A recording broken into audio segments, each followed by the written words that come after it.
There we are. Hello, everyone, and welcome to this special holiday edition. This special edition. No, it is a great edition. Anytime Dean's with us on This Week in Hospitality Marketing live show number 308. We are about 1 month away from our 8th anniversary. I got 7 or 8 anniversary, somewhere around there. But we've been doing it for a while. Let's put it that way.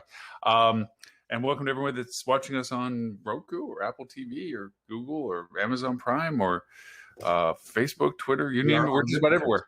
Yeah. And what's that? We are omnipotent. We are omnipotent. We're even on Twitch. If you're on an Xbox, you can watch us. If you're on a PS5, any PlayStation, you can watch us. I'm sorry. I'm still going to say, if you're on a PS5 and you're watching this, man, you've got too much time on your hands. Well, and why are you watching this on PS5? You should be getting There's other things you can do on a PS5, by the way. Strange as it may be. Hey, I have to, as always, call out the fact of your festive state of shirts. Today, of course, is a wonderful holiday tribute to July 4th. That is a definitely Sis Boom Ba Hawaiian t-shirt. And, I was debating. We've got the dab cat on here with the fireworks, and I was trying to decide if the cat is chasing the fireworks or if the fireworks are pointed at the cat. I'm leaning towards the latter of the two. Yeah, maybe. I think maybe that's a possibility. Although the only thing with July 4th is we live close to downtown Cape Coral, so for us, they have it's come back this year, which I'm very happy it has. Don't get me wrong, but they're doing their big. Hey, Mr. Del Gutman, new hairstyle, long and long. So they're doing their big fireworks downtown, which we're only 1 block away from, and it's the big fireworks. It's the huge city fireworks. Yeah. And our dog Edison does not take well to fireworks. So our July 4th will be spent cuddling him with a big fluffy blanket that he likes. Yeah. Hoping that he stays calm and peaceful, even though he's not going to, because it goes above our heads. I mean, it literally rattles the windows when these things go off. And we have no other place to go because every place that we know of that we can go to, same proximity. So, yeah. But anywho's, hey, Adele, thank you. Good to see you as also. I was just coming on Dean's wonderful festive, as always, Hawaiian, but now currently July 4th-ish. And tribute to our northern neighbors. Happy Canada Day. Happy Canada Day, for sure. I'm a little worried that I have one, too many clients in Canada, or two connected to Canada. There was a picture that was posted on Facebook where it showed all the Mounties on a suspension bridge. And the big question was, where were they? And I'm like, I know where they are. The Capella Bridge over in Vancouver. I mean, for me to know that, I'm like, okay, that means something. I don't know what it means, but it means something. I've grown very attached to Canada myself. Yes. I spent so much time there in the last few years. It's so beautiful. Toronto is so amazing. Vancouver, Whistler, the whole British Columbia area. It's just a wonderful place, full of wonderful people too. They're just the best neighbor ever. Yep, I have to agree. I'm biased in that sense too. My family comes from there originally on Nova Scotia side. So, hey, there was speaking of which, from a travel perspective, obviously the pressure is being put on. Not pressure, the awareness of going to Europe. There's some interesting articles I was looking at of the logistics of traveling to Europe right now. There's a lot of things you have to plan for that you didn't normally plan for as to the status of travel, whether it's a green country, yellow country, what zone, green zone, red zone, yellow zone, as to what you have to go through for getting in line at the airports, as also to your propensity to get tested, frequency of testing, the time of testing, the quarantine requirements. And so you have a lot of these conditional things you have to put into your travel planning. What happens if you go to a country that one minute is green, so you get there and you go through the minimum protocols, and all of a sudden turns into yellow, amber, whatever. And all of a sudden you're now in a different restriction level. And now you have to extend your stay in that country by X number of days based on the quarantine requirement of the color code that it went into. And, there's no option for you. There's not like, oh, gee, I'm in a bad situation. Let me just get out of the country. It's like, nope, you're there and you have to go through the quarantine. To me, it seems you have to really want to go. Let's put it that way. You just really have to want to go. That's a fair statement. And you need the flexibility, perhaps, yes. That you're not absolutely required to be home. I'll never forget when I was 25, I was born in Israel. When I was 25, my parents said, okay, now you can go back to Israel and they won't draft you. But sure enough, when I come to the border and I show my passport and it says, they said, okay, so you have to report to Sergeant so-and-so because you're going into the Army. It took, and that everybody was panicking online behind me. Harvey, they're kidnapping the girl in front of us. and it took 3 military offices before I got out of it, but before they finally decided that I was too old. But they kept saying, you know, you're going to have, I said, you don't understand. I have to be back in my office on Monday. I'm just here for my grandfather's birthday and to meet some family and go right back home. Call your boss and tell them that you're going to be 2 years late. That's literally what the guy said to me. It was so funny. Wow. It's funny now. Yes, no, at the time it would not have been funny, you know, in any stretch of imagination, it would not have been funny for that. But yeah.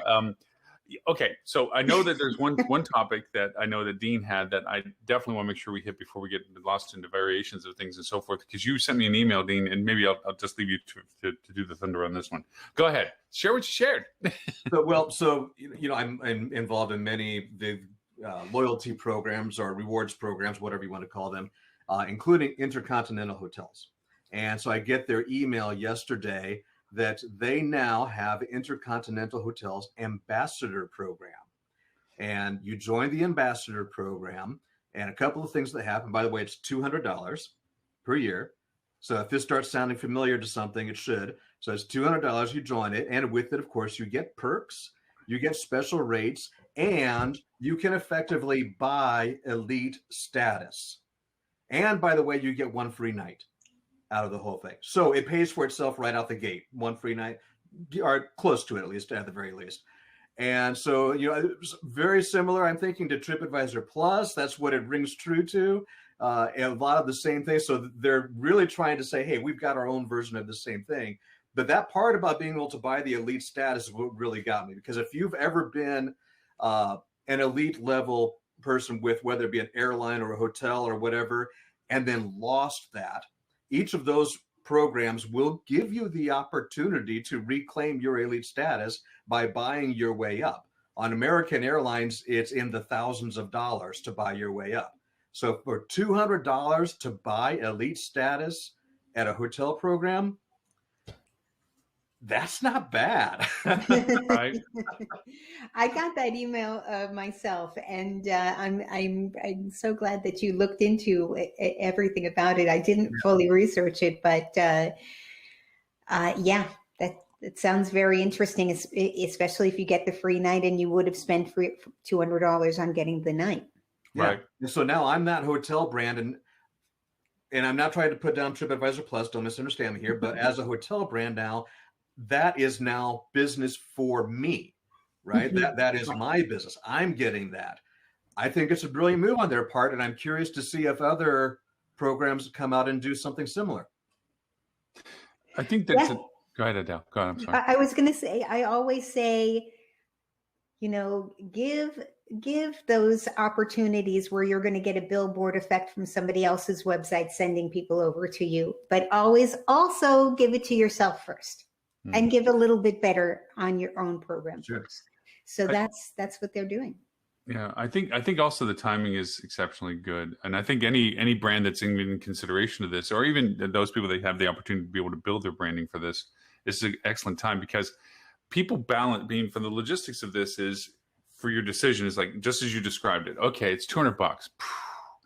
A year ago, no, I'm not. As a matter of fact, there were so many things I canceled just because I wasn't going to be traveling. It was like, I'm not going to, I have no need for these things. You know, the TripIts and all that kind of stuff, you know, hey, I don't need to be paying for something I'm not going to be using for a while. And there were not, a lot of platforms weren't very smart in making sure they just said, hey, we understand what's going on. We're just going to push you a year forward. Don't worry about it. You know, a lot of them didn't do that, which I thought was a poor decision.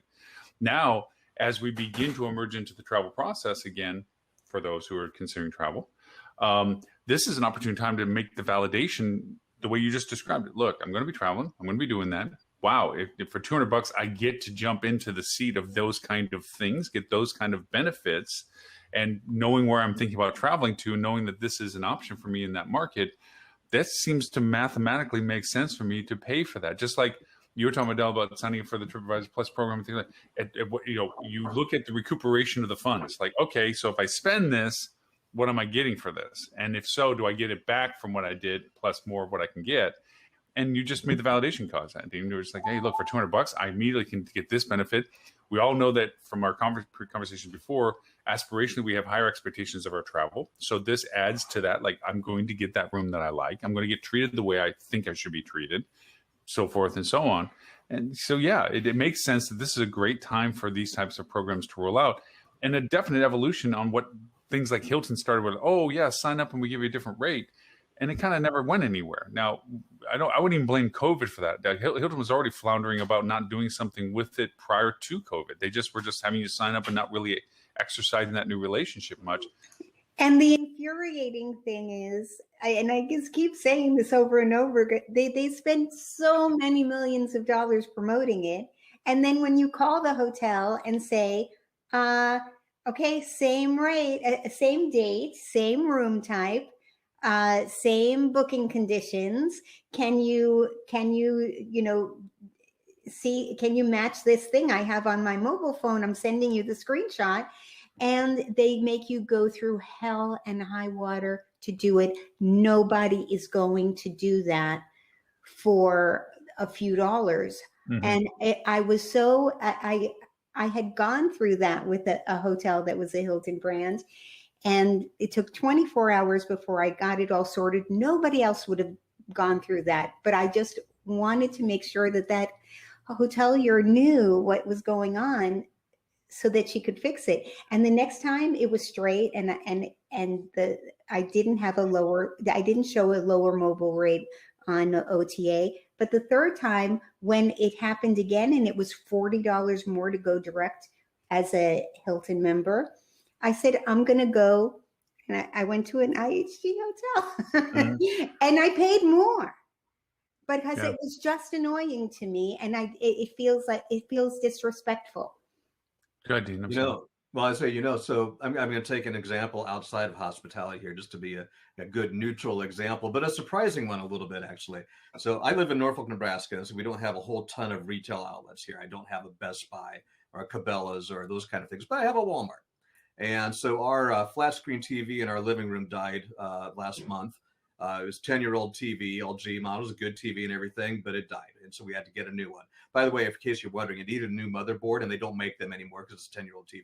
But anyway, so I go to Walmart. I'm doing my shopping. I've shopped online. I find a TV that I kind of like. It's at Walmart. It's at a great price, right? But I can't do it that particular night. So I go the next day. I go into Walmart. And as it turns out, the price changed from day one to day two. And the day that I go in there, it's at a different price now. At that location, other Walmart locations in nearby cities still had same make and model in stock at the lower price. This particular location had it in stock, just at a higher price. Guy comes up to me, manager. Well, he wasn't a manager. He's just a Walmart employee working in the electronics department, talking to me about TVs, and we're looking. And he's very passionate about what he was doing and about his trade and what he did. And he could pull it up on his phone and saw, oh yeah, I can see right here. It's available at our one over here at that price. He goes to his manager and says, hey, can I give it to this guy for that price? His manager's answer was, do what's right for the customer. He comes back to me, sold me a TV. There you go. That's great. And you know what? You're going to remember that forever. Absolutely. And there's nothing like empowerment. Right? But, nothing like it. We've had problems like this before, prior to when we first started having that rate issues of best rate guarantee stuff. And they said, oh, well, if you find a different, a better rate than what we're offering, then you had to go through this validation process. Well, send us a copy of what you got. And we never really, truly, and as an industry and average, trained our front desk staff or those answering the phone how to facilitate those conversations. Because a lot of them were like, get the revenue manager. I don't know how to do this. Are they faxing it to me? Are they sending me an email? What email am I sending it to? I'm not going to do my email. there was no real facilitation to this process. You're sitting there going, look, I'm looking at the screen. I got a screen capture. Let me send this to you so I can show you that I can get the same thing I just got, well, without verification. I know. So I want to send you the verification. How do I do that? Well, I got to talk to my manager. Okay, wait, I'm trying to make a reservation now, not whenever you get to the person's on their shift or whatever. And so we've already failed at this many times prior to all of this already.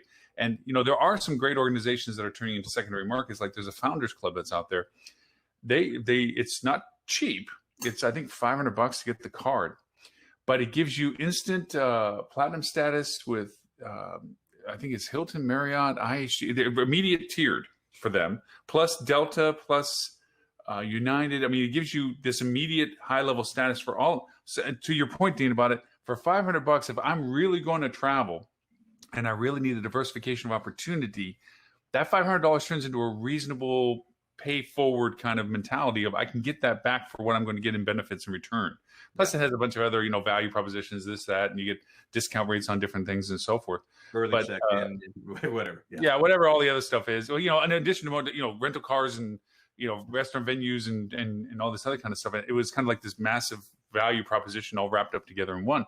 And I actually challenge some of these destination markets when we get more to a competitive mindset again, of how can you create that own environment for your business to say, I can offer these value adds if you were to be with us. Like if you come with us, the old coupon book mentality, that what can I give you as value adds if you stay? Like I can give you a discount at these restaurants or a discount at these venues or discount at these events or whatever, if that's a part of what your destination purpose is. Okay, but so now we've talked about this example with Intercontinental Hotels Group. Okay, great. So they've got their ambassador club. We talked about TripAdvisor Plus has got their Plus program and so forth. What happens now when a Hilton and a Marriott and a Wyndham and everybody else down the list got an episode? What happens when they all have their variation of the same thing? Now all of a sudden everybody's got a $100, $200 club you can join. You can't join all of them. Does that then at some point force you to become loyal to a brand? Because I can't join all of them because they're not free anymore, right? Right. But I get better perks, but they're not free. So now I've got to pick one. Well, you know what? I don't know if I agree if the cost of signing up is covered by something you've received immediately. So in the case of IHG, I pay my $200, I get a free night at a Kimpton, and I'm done. There's no skin off my nose on that, but I have this benefit now, and I haven't lost any money on that deal. So I am free to invest in another if there's a place where an independent property or another chain is better for me. Sure, but that's going to depend upon how much are you traveling. So I can look at the IHG thing and say, hey, you're the first one to the gate. If I do this right now, okay, I think I might travel enough in the next year to make that worthwhile. Am I traveling enough to make that worthwhile for a second one, a third one, a fourth one, a fifth one? Probably not. Yeah. You just may have created a cottage business.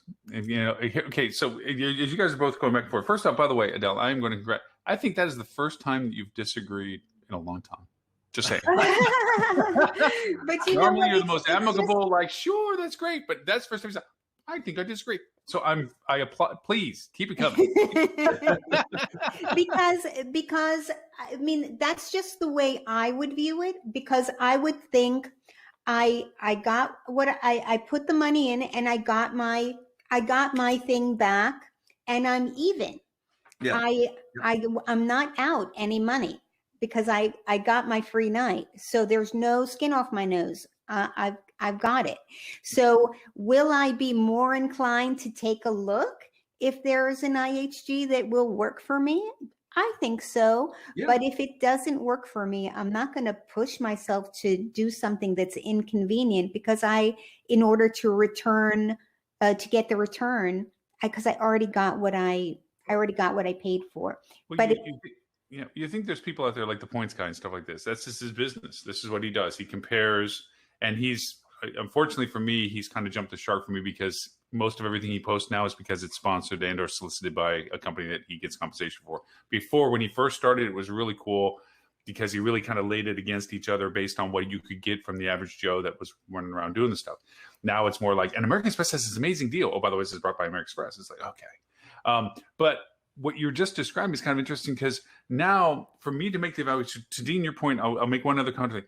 What I'm more concerned about is all the people that didn't pay to get the extra level. How are they going to be treated in deference now? Ooh, good question. Okay. Yeah. Because now it's like, oh, I get my free bottle of water after I've been with you 1,000 times. Yay. Meanwhile, this guy comes strolling in and getting benefits that I think I earned for the frequency that I've been there, but I didn't pay the extra to get that extra. Oh, he gets to be walked up while I still have to sit in the lobby waiting for my room to be ready or whatever else value comes to all these things. So I think there's a blowback potential to this as well. But the cottage industry I'm thinking about is if I'm looking to invest, because not everybody has total travel plans for, where they're going to say, oh, I'm going to just pick IHG and Hilton and Marriott. I'm going to pay all these $200. Even if in compensation, as you said, Adele, I get a value immediately that compensates for the monies, I may not be traveling enough. But I might think that there might be a whole new level of research that says, okay, where do I want to go? And look at the lists of each of the companies to see if there's inventory related to my interests to determine which one would be my preference. Maybe, and looking and say, well, IHG has the best thing and I could really get all those things that they say, but only 2 of the places I plan on going in the next year or whatever are really, they have a place. Other than that, that's the only places I can redeem that. Compared to Marriott that has a lot more places, but, anyway, go ahead. But you know what? I don't make a decision in advance. I'm looking at going to Dallas, and there happens to be next to the convention center where the HSMA commercial week is going to be happening. Everybody who's watching this, you should definitely look into going. It's going to be so good. And it's a preferred hotel. So of course I sign up for the preferred thing. That's why I do it at the time that I'm booking it. I don't sign up in advance wondering where I'm going to be going later. True. I just want to get the benefit now because I don't want to happen to me what happened to me last time where I stayed like a million times at what was it? I can't even think of what the brand is, an Asian brand. And I Mandarin? Thought, oh, I'll never go to Asia. So I'll never be able to take advantage of that. And then I went and stayed at several of those hotels and wish I had that status on my record, but. Sure. Well, it's the same thing like American Express Platinum and stuff. Go ahead, Dean, I'm sorry. Oh, okay. By the way, speaking of HSMEI in Dallas at the end of September, high-tech HSMEI, or just being in Dallas, everybody ought to be there. That's absolutely. There's room blocks, of course, associated with the event. Don't be afraid to look outside of the room blocks. There are a lot of hotels in downtown Dallas that have some really good rates during that time period. Mm-hmm. And also, as a reminder for having lived in Dallas, both of us, is that there's a light rail system that's very efficient, and depending upon venue and space, you can be not next to things, but the light rail will bring you there pretty easily. Yeah. So don't think that you got to do a walking distance thing when in fact light rail can get you pretty much anywhere, and you can actually get to enjoy aspects of the Dallas metro area that you would not normally, just simply by the fact you're staying out in the more. There's no such thing as a suburb of Dallas. It's like Dallas is. It's a metroplex. It's a metroplex of every place. It doesn't really end as you go from one place to the next. Plano to Frisco to Allen to everybody else is just it's transition of neighborhoods with different signs. It's all the same thing in that sense. So. Yeah, I remember when I was a sales manager at the Adolphus Hotel in Dallas, I could get to most of my sales calls on the underground, go tunnel through the underground, then go to a sky bridge, then go back down again, then go up again, cross the street, go back down again. And because of the heat, not because of that I didn't enjoy being outside, but just to stay fresh. I wondered, did you ever connect that underground with the convention center? That's what I don't know. But oh gosh, now I wish I could remember the name of the hotel that I booked um, in Dallas. But Lorenzo, maybe? Oh, the Lorenzo Hotel, yeah. Well, they say that they're like next door to the convention center, They and it's a preferred. on the other side of the interstate next door. Okay, maybe they have a shuttle thing or something to help get you across. Well, the nice part about what's coming up in September that we all keep referring to, of course, is HITECH, the Hospitality Industry Technology Association. HFTP actually runs it, but HITECH is the name of the event. Is probably the first introduction back into the venues of the industry coming back together in a large population. The other, of course, is HSMI has always tied their rock conference to it, and well, not always, past 4 years.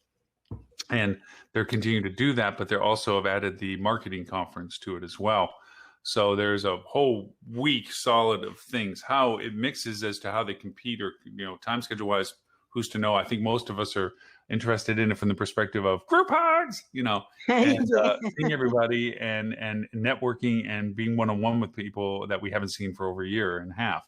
So by them, even longer. So I think that's the real part of it. But I kind of grabbed an article out related to the fact that technology is something that we talked about during COVID, that, this is the time to do your tech stack and the heavy lifting stuff and the upgrading yourself because the world has changed and some things have advanced. One of the things that one of the articles I grabbed out was 5 connectivity solutions that hotels should invest in now, from a hotel management article. And I'll rattle them off real quick and see what you guys think about these. And we can always go back to any one. Delivering the Wi-Fi lifeline, making sure that your Wi-Fi is as broad and as capable as possible. That's number one. Definitely. Number 2, the power of environmental monitoring solutions, which I thought was an interesting placement, where it's talking about this is the time to upgrade your technology for your HVAC programs. One is, if anything, we've come to notice is that, well, we'll get back to this, but anyway, that's number 2.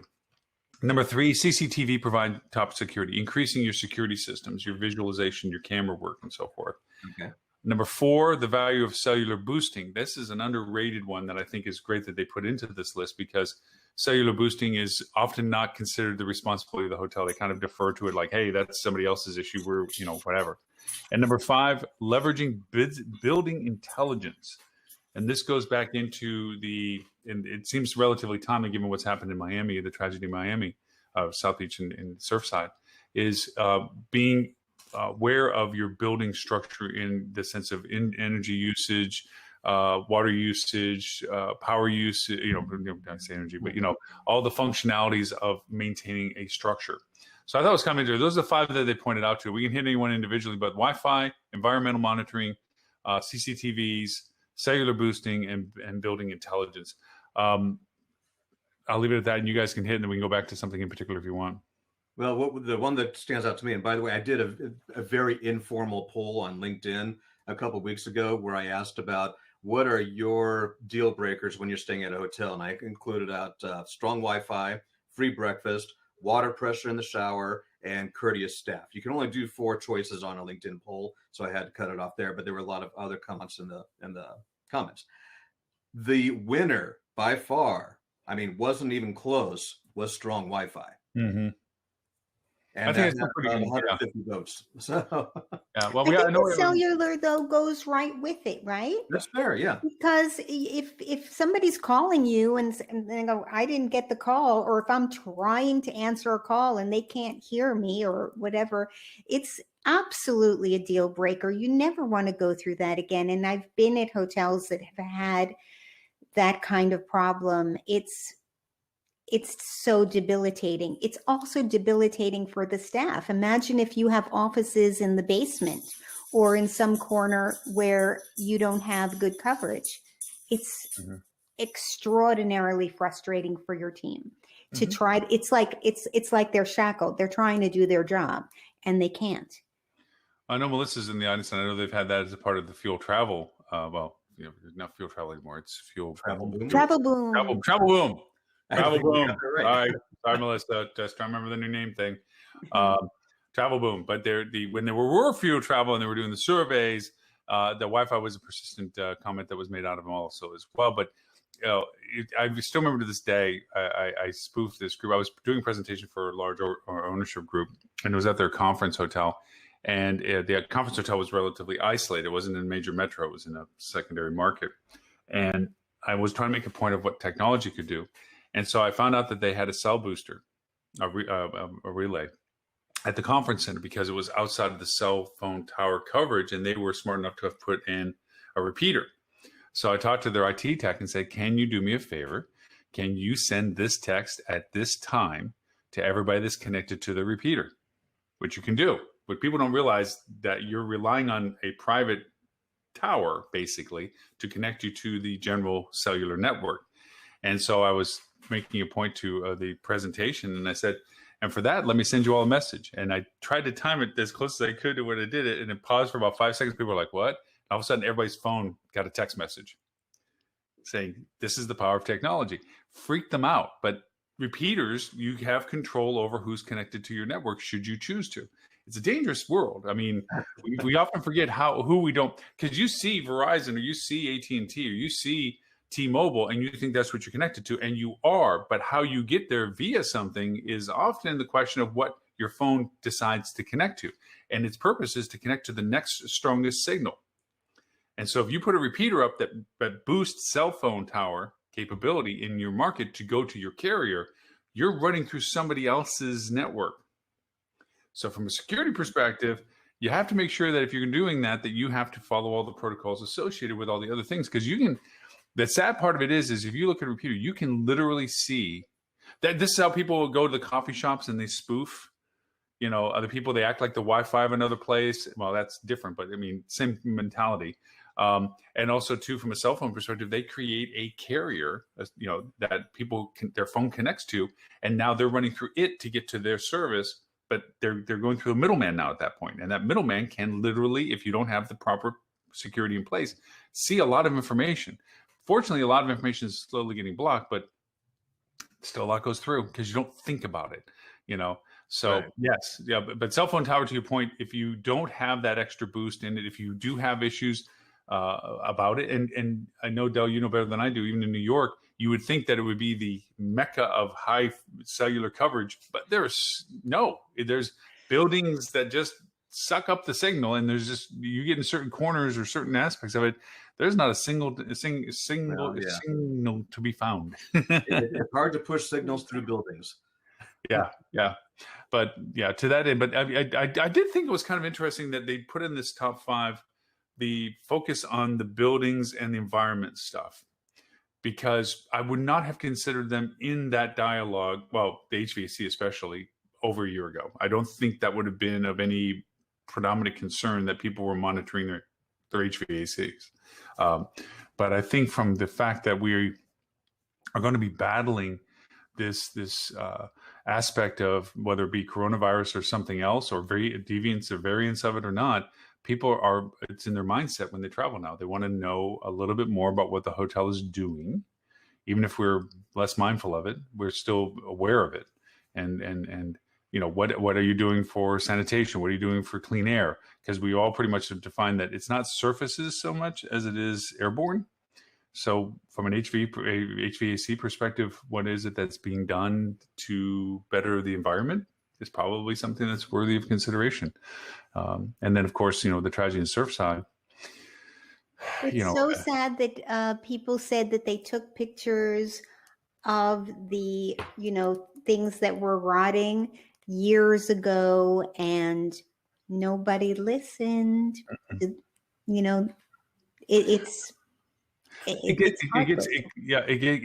that goes to everything that we do. We get caught up in this circular conversations of, well, who's responsible? Why should they be responsible? And what, for me, I know I've brought it up on the show a couple of times, and also on Clubhouse many times, as I go through all these different insurance renewals that I do, the data and the digital and cybersecurity and everything like this, as also liabilities and so forth. It is amazing. What we forget is that these legal firms constantly chip away at the laws to interpret what the laws actually mean, right. Torts and things like this, that control how we do things. And they give themselves so many ways out. Matter of fact, I just made the news the other day of when there's a faulty product, and it made it locally here. You would think that the federal government that oversees this would be aware of this, but the way the law was adapted was, first, it was if there was ever an instance where somebody was injured because of a product malfunction, they were supposed to be notified. That got modified to only if 3 litigations proving to be successful to the plaintiffs that brought it, then it would be notified to the federal government that it was actually an issue for product development, that there was a manufacturer's default to it, as long as it happened within 2 years, which that litigation lasts more than 2 years. So 1 out of like 60 or 80 or some number they gave us actually makes it to the agency that's supposed to oversee product malfeasance as to what they operate as, simply because they created so many filters where it doesn't apply, that it doesn't make it up to their level, because the lawyers kept going in and chiseling at those different rules that made it so that it didn't get to the agency that's supposed to be overseeing this stuff. So people do get hurt with products, nail guns that shoot sideways kind of thing was they are, and because they could never get enough litigation against them. Yeah, right. But it's just crazy things like that we don't really realize. I mean, I'm like looking at the insurance coverage policies, and I'm looking at one for a liability or something. It's like, this is not worth the dollars we're spending on this. There's absolutely no coverage to this. There's so many exceptions to it that there's no coverage to it. It's like, unless this exact thing happens in exactly this way, and we exactly notify them at exactly this time, we don't get any coverage for this. It's mind-numbing. But meanwhile, companies are demanding that if you don't have insurance, you can't do this. I'm like, I got to pay this, even though literally there's not anything worth the value of the coverage of it by the time it's said and done. It's like the great email I got yesterday from Office Depot, 25% off sale, excludes, and a long list. Mm-hmm. Yeah. I'm like, oh, great. So I can buy an eraser. A pencil. Yeah.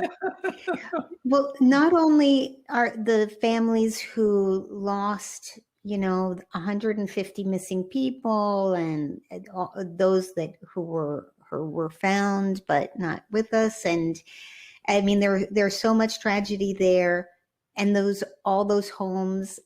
Mm-hmm. It's just stuff. But even the people who were in the complex who didn't fall down. Mm-hmm. How are you going to sell that? I mean, you're never going to, you paid a fortune to buy that property. It is worth nothing now. Mm-mm. And then I heard some of those people didn't want to leave their home. I'm sorry, if the building right next to me just collapsed, I'm out.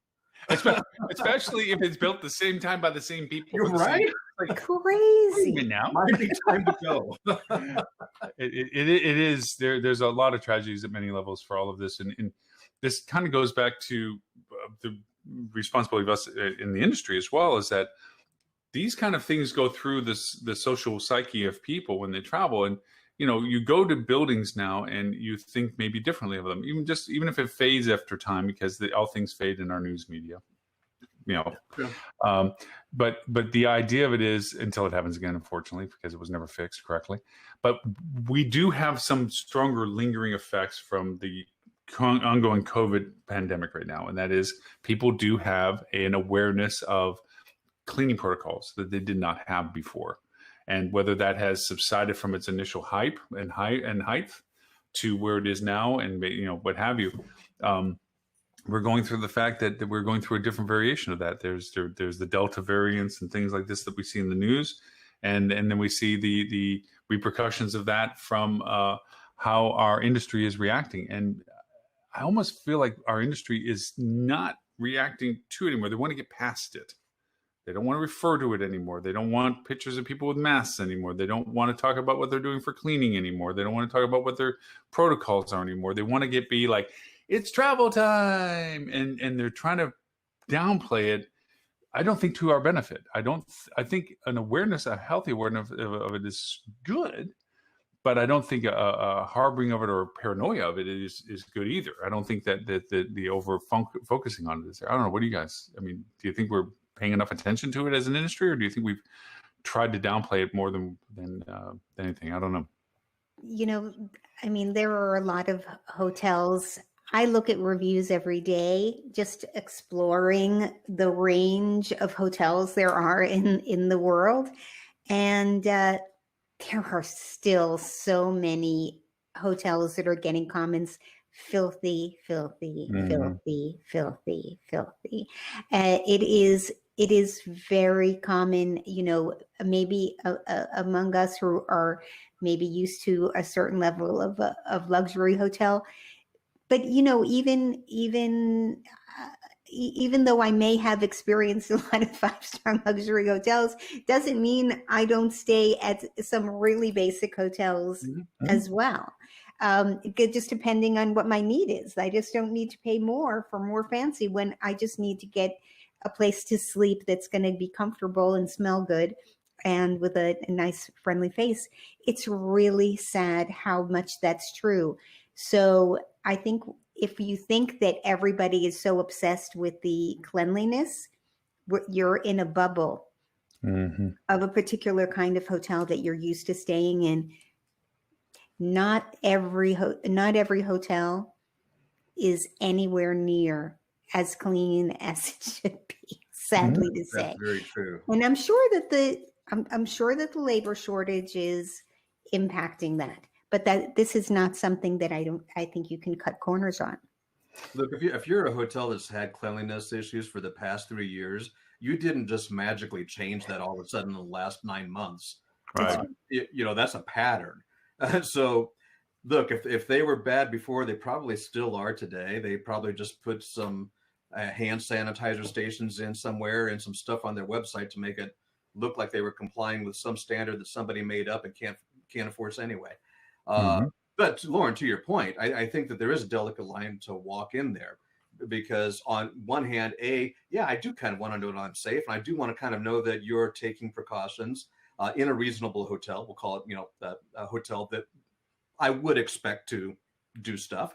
But at the same time, this whole let's get out and party attitude is definitely out there, and it's a boom for us right now, right? It is getting a lot of travel. I saw a thing on the news the other day that talked about Red Rock Amphitheater in Colorado, in Denver area there, and how they had to close down the whole thing in 2020, and now they've got sold out shows again. People packed into the amphitheater, no mask, no nothing, and it's game on, party on, everybody's good, and that's the attitude everybody wants to convey. We just had College World Series in Omaha. That was a heck of a boon. My gosh, Omaha, Nebraska lost so much money off of that last year. They needed it. They're desperate for it. So, on one hand, we want everybody to feel like time to go. But where do you cross that line? Where do you balance that line of time to go, but don't be an idiot? Yeah, nobody wants to live like that. So if you don't want to live worried about how people in your community are going to get COVID, not to mention the flu and other things that are also serious, which are all on the uprise again because the COVID cases went up again. Everybody's got to get vaccinated and take it more seriously. Yes. And one side effect, talk about the flu and the cases of that. One side effect of the mask wearing is that cases of the flu, and I don't mean this as a conspiracy theory thing, it's actually legit, right? Cases of the flu and the common cold, for that matter, all went down dramatically. And I'm not saying that as because, it was diagnosed as COVID and was actually, no, it's because we were wearing a mask that not just COVID, but all these other things that are very spreadable were practically non-existent because we were all wearing a mask. Now, I'm not a fan of wearing a mask, don't get me wrong, so I'm not trying to say that, we should all wear a mask from now on. No, but that doesn't change the fact that it did have an effect. Yeah, I do think we should probably find nicer things to do than shaking hands. My husband is beginning to go like this, and I go, no, elbow. Just because we're vaccinated doesn't mean everybody else is. It's just they should be. Yeah, that's true. You know what? I was very interested in the one thing that you said about the CCTV. Is that that's the security cameras, right? Yep. So in what I do at the hotels for finding out the root causes of problems, finding out the truth behind a lot of guest comments. I go right to that camera. It is so informative. It really clarifies sometimes who's, whether the employee side of the story or the guest side of the story seems to, what, I don't think it's intentional. It's just that that's the way they remember it, and people's memories aren't as good as cameras.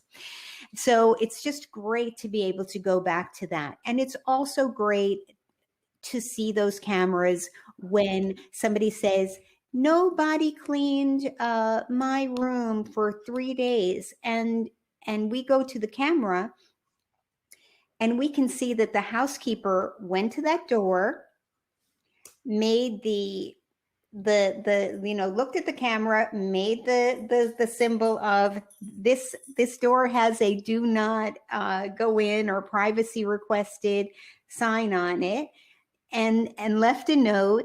And so we have it record on camera that person went to that door. That was not a forgotten room. And people just don't, it's so great to be able to protect your staff. They say, somebody must have come into my room and taken something. And we can see that we can see on the camera that nobody went into that room. So it's so good for also, sadly, hotels are very often involved in human trafficking issues. Mm-hmm. And it's so good to be able to see those cameras. Makes it so much safer for our teams and for our guests. I think that everybody should invest in that. It's so important. It is unique in the sense that we have the things like Ring and so forth, and so many platforms now that you can have your own personal security cameras for. And there is a lot of technology that has grown up very fast in the sense of some of the prohibitors of CCTV and so forth was the requiring of the hardware necessary for it to operate. And the prohibitiveness of, I got to run all these wires and all this other stuff. You can do it wirelessly now. You can do it where they only need a power source or no power source at all. But then, of course, you have batteries and needs to recharge and so forth. But then comes in the security concerns, because obviously those things can get hacked. They can get brought, connected to if they're not installed correctly. And unfortunately, with all things, even installed correctly, if you have a well-knowledgeable hacker, that if they really truly want to break into it, something's always going to be able to be broken into in some capacity. Mm-hmm. We've had that conversation before. So there are the value proposition of security cameras, I think, is valid. Exactly what you just said, Adele, is that we all see from our perspective what happened. I can't, but then once you review it, you're like, well, you may have had that mental attitude, but look at your posture and look what you did. That's why the other person reacted the way they did or whatever. And just from a staff security and validation and monitoring and so forth, because it's sad to say, but we've emerged, we're not out of COVID. We have come from our isolation into a very violent society right now overall. Gun usage and road rage and intolerance and lack of courtesy to our fellow man seems to be the newsworthy features consistently. It is an unfortunate circumstance as to this penned up, this frustration that we had through this. And we even talked about it on the show many times before about this teaching of our staff to handle guests that might be overly responsive to things that normally shouldn't upset them, but they go into a tizzy for, like I keep using the example of, the free coffee in the lobby running out and the person going and having a hissy. We see it on airlines, punching an attendant. When did that ever happen as a thing? When did that ever? I don't remember until recently that ever being a thing that you would even touch a staff member on a plane. I mean, it's mind numbing the intolerance that people have decided that they feel that they're entitled to. And so, yes, we are in that world. We have to be mindful that we don't know how some people will react, where you think your well-intended response to their frustration turns into being a very bad circumstance. And that's where cameras becoming critically valuable, because people are like, whoa, they attacked me. No, he looks like he just got hit by you, Yeah. Also, sometimes you need to report something to the police, and it's so helpful for them to say, oh yeah, we know this guy because we saw it at 3 other hotels. Yeah. And we have a plan of how to find that person. I mean, I don't know anything about what the precautions would be regarding the security, the cybersecurity aspect of it. Yeah. But in terms of how helpful it is to have it in your corridors, it tells your staff, we've got your back. Mm. You're exposed to all this, but at least we're with you in some way. Mm-hmm. and we're trying to make sure that you're covered. Speaking of high tech, more than a couple of years now, 3 or 4 years ago, I think Philips or somebody else had a big booth at High Tech, and what they did was they were tracking people that walked by their booths. They had a huge booth, and they had cameras that were facing at all angles, and they were showing their facial recognition technology, and spooked the heck out of people to the point where they stopped showing it at the show about what they knew about the person, because it really made people nervous, because they were starting to see the same faces, so they could tell frequency of their traffic patterns and who they were, and they could identify them over periods of time based upon their interaction with the booth and so forth.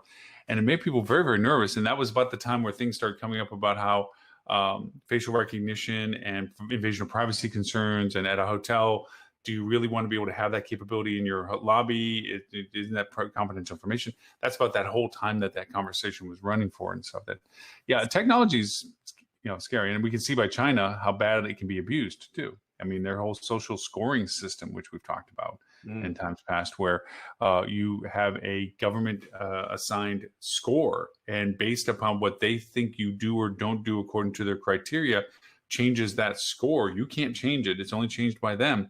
And all of a sudden, because you went to the liquor store more often than they think you should, or were hanging around people that you shouldn't be hanging around, your social score goes down, and you can't get train tickets, or you can't get certain rental or mortgages or things like this, because your score is depleted because of your bad behavior in their perspective.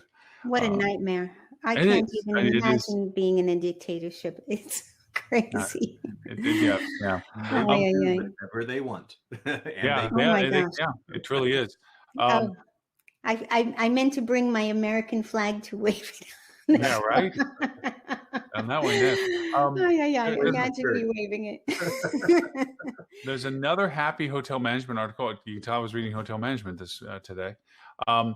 That I thought would be kind of fun to throw into the conversation, is why it's time to rethink your comp set. To me, it was a duh moment. Like, really, you're bringing this article up now?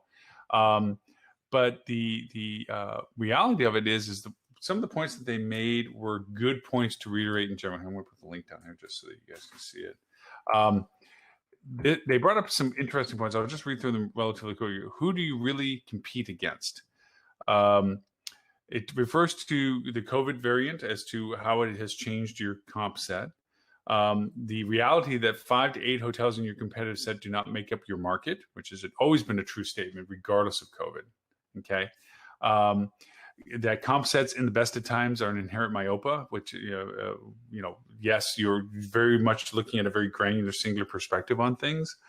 So yes, to the same reiteration of 5 to 8 hotels are not your full competitive set. Also, too, by only looking at certain hotels in your market, you're ignoring all the other influencing markets that are trying to compete with your market as well. And the reality that meetings are smaller, organizations are smaller in their demand, and as such, the quantifier as to the market influence of comp sets as to how you compare yourself against meeting space and so forth, which I thought was one of the more intriguing points that they made out, should be reevaluated. Is it a real criteria usage in your comp set analysis as much as it used to be? No. The fact that I have 10,000 square foot of meeting space and I made comp sets related to other industries or into other hotels, facilities that had similar comp space or common space size may not be a strong influencing factor in the current market of comp set, because that isn't an influencing factor in market choice at this point, which I thought was an interesting point that they did make. And also, and this is a Captain Obvious statement, your customers don't know who your comp set is, nor do they care. I thought those were really good points made out of it, that we create our own, what is it? Is Stuart still here? Yeah. Paradigms. I guess it's my word. Because we put self limits on ourselves. Oh, we should only compare ourselves to these hotels because they have the same common space as us. That's not a big thing right now. I mean, and people don't tend to change things. Well, we've been having this comp set since we opened 5 years ago. We're not going to change it. Okay, so how is it benefiting your data analysis if your competitive analysis is stale to an old comparison that didn't maybe had value at one point but doesn't have the same value now? How does that change your influences? Go ahead, Elle, I'm sorry. Yeah, no, not at all. Sorry. People sometimes limit themselves to a particular location. And, people aren't necessarily deciding that they're going to a location. They just are deciding they want a particular experience. And that experience could be, should I go to this hotel in Paris or this hotel in Budapest? It's not necessarily even based on the location. They just want to be in a city, exploring culture with good food and beautiful views and, something romantic. And has nothing to do with the location. So that is the number one place where I say, we've got to break that barrier. Not everybody has decided on the destination first and then the hotel. Many people, they look on Instagram and they see beautiful pictures of a property and they say, ooh, I want to go there. I wonder what country it's in. Well, and when we talk about your comp set, that competitive, right? Who's my competitive set? And you can compete in many different areas. So we were just talking about high tech, right? So the Kay Bailey Hutchinson Convention Center, hopefully I said that right, the Omni Hotel there, that Omni Hotel might be competing against the Convention Center Hotel in Las Vegas and the one in Minneapolis and the one in Orlando, right? So they're competing against other convention centers in different cities. At the same time, the La Quinta down the street there might be competing with people within the same block there, just within that specific location. Are you competing on rate? Are you looking at my rate comp set? And then how do I compare that? Is that hotel over there actually comparable to me? Maybe, maybe not, right? And so there's so many different dynamics to defining a comp set. I think that yes, you kind of got to have a comp set, but really what you have to understand is your market and where do you sit within your market as a whole. And your market may not just be your city block. I often wonder whether or not, given current circumstances, the traditional ways we look at comp sets, equal market meeting space, equal inventory, same relative marketing tier as to where you place yourself in sense of brand competition and or proximity, and those variables, as valid as most of them still are, some of them are not in my perspective. And what other ones would you suggest would be considerations to evaluate your idea of who you're competing with? You mentioned some market to market competitions, which are, you can't make comp sets out of similar cities, but based on a star report, let's say. You just can't say I'm going to pick a hotel over another city. They're only going to allow you into your geographic area to pull.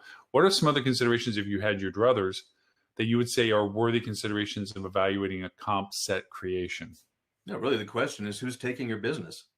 Okay. If they're taking, and so really, case in point, man. Actually, Robert's article or his list of articles just came out, and one of the things that he talked about, is scanning it very quickly, was about how some of your urban areas are actually down right now versus 2019, while places that they're going to are up. So, case in point, one of the ones he said was in Florida. I think it was Tampa, if I remember right. Tampa, as a market, is seeing a boon, right? Myrtle Beach, our friend Stuart in Myrtle Beach, right? They're seeing a boon. New York is not. So just first of all, as a market, your comp set becomes Myrtle Beach. So now take that down to a property level. If that guest would have previously been coming to you and now they're instead going to that hotel in Myrtle Beach, guess what? That hotel in Myrtle Beach just became your comp set. If you're losing business to somebody else, that becomes your competitor. Now, maybe you're not the right fit for that guest. You also have to realize that. Just because so I'm going to contradict myself here. Just because I'm losing guests to that other hotel doesn't necessarily mean that I should be competing with them, on the other hand, because if I am a city center urban hotel, for example, and I'm losing business to a guest who's going to Yosemite National Park, you know what? That guest was probably never the right guest for me to begin with. So you have to understand, what is your dynamic? What is your demographic? Who is similar to you and is taking your business from you? And use that information to start kind of creating that comp set profile. A lot to unpack. So I agree on the condition of who might be stealing your business. I think that there is a certain layer of that, and I think really what you're suggesting from my perspective is that you have to create an initial filter of who am I competing. I used to call them symbiotic markets. And my case of example was when I was doing hotels in Key West, I was competing with Aspen, Colorado. And you may say, what? Yeah. But it was the demographics were the ones I was competing with. Did Biffy and Buffy want to take a beach trip, or did they want to take a ski trip? Okay, just to be contrite. And so I was dealing with demographic competitors as to the selective choice of what their interest was. At that point, then I was competing. The next level was what other beach destinations, Caribbean and or not, domestic or not, that they would have as options based on, again, demographic incomes, age groups, things like this. I was still in that realm of getting the person's focus of discovery towards me. Then when they finally did decide that Key West was an option of consideration, then I started getting into the realm of what we're talking about is the comp set of who am I competing with in market that would be taking my business. Like, okay, amenities to amenities, proximity to proximity, location to location, value to value, where am I now competing against in my market? That's when we start dealing with Star Reports and all these other ones. I'm not a big fan of Calibri, but I know others are.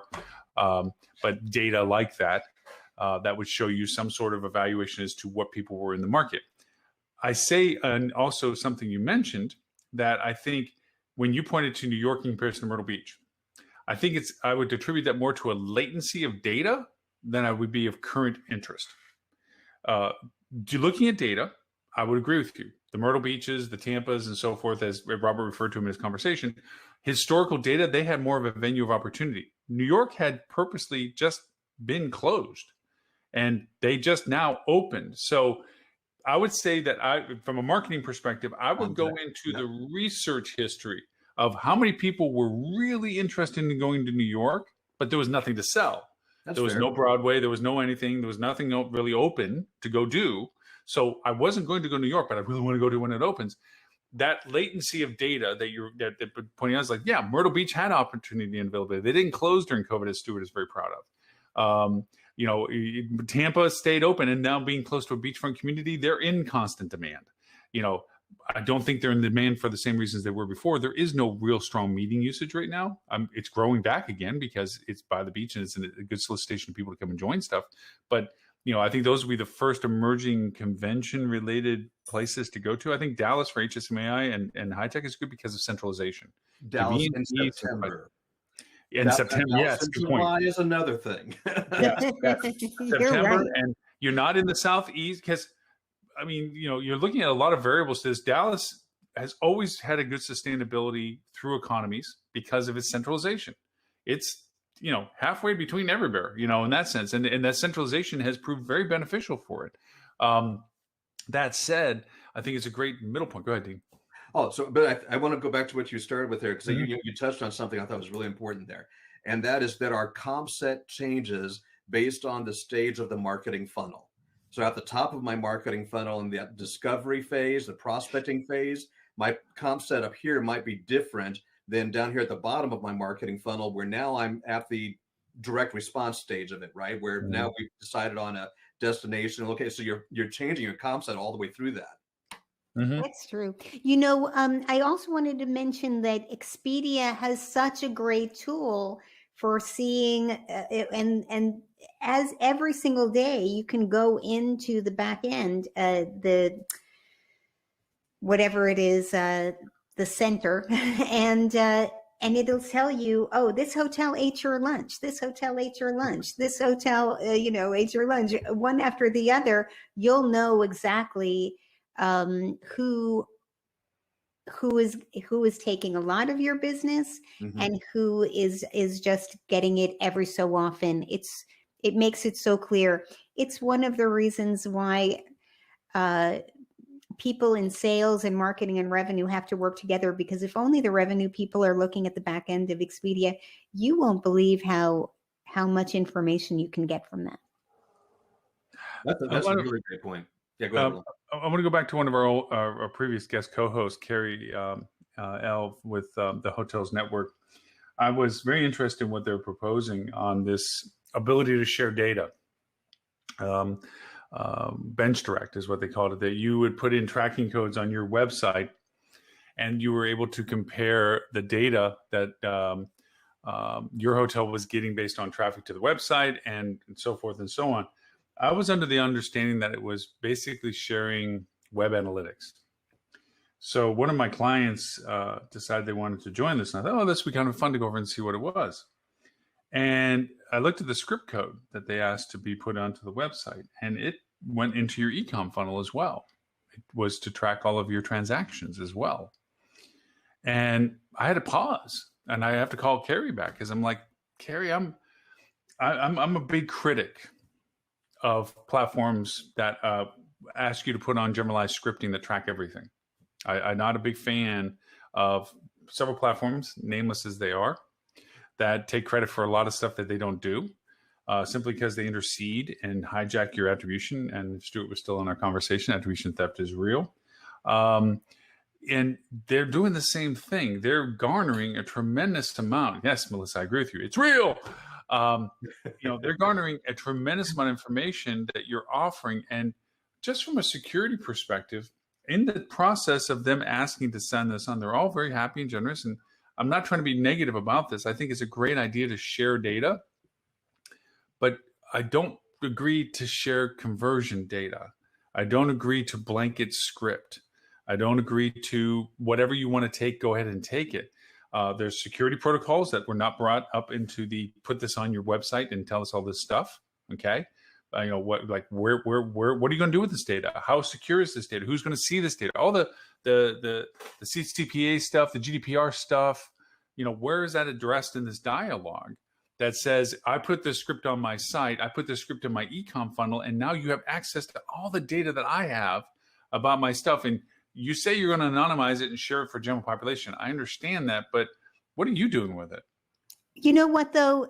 If you use their services, their paid services, you already have that script on, and you should, because they are tracking how many people clicked on this and converted. That is not a new script. No. That is the same script. So I can tell how affected my messages are. If the same message is placed here versus over here, which is converting better, how I really want to see, for example, as somebody who has used their product for years, not recently, but when I was at the Library Hotel Collection, I could see when I missed a conversion what they were looking for, and can understand why that didn't convert, because they were looking for a room for 4 people, for example, and I didn't have that. So it's as a paid relationship, I think they got a great platform. Yeah, you're tracking your conversion somewhere, so people already have that. So it's not anything new. In that sense, yes, but it's a paid relationship that has a contract, and there's an obligation via the contract about security and data and things like this. There's nothing we signed to put this on the site.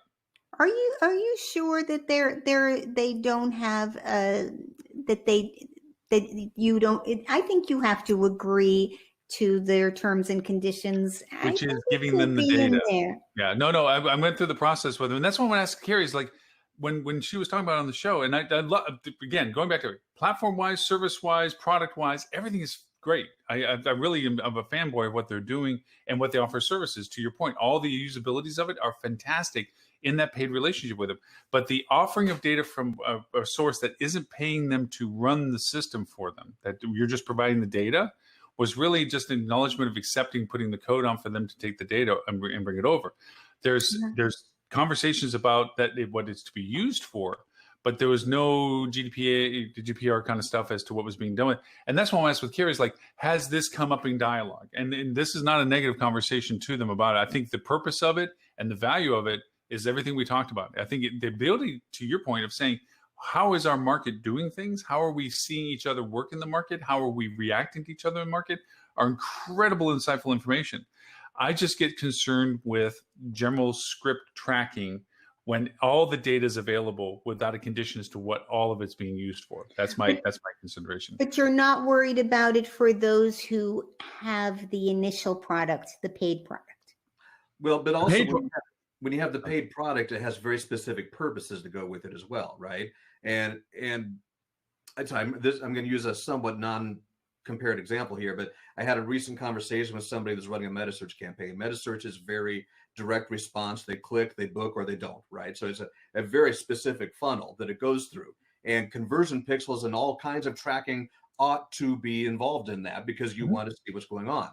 And a certain technology provider that was running a certain campaign for a certain client had difficulty tracking their conversions. So I'm being as neutral as I can possibly be here.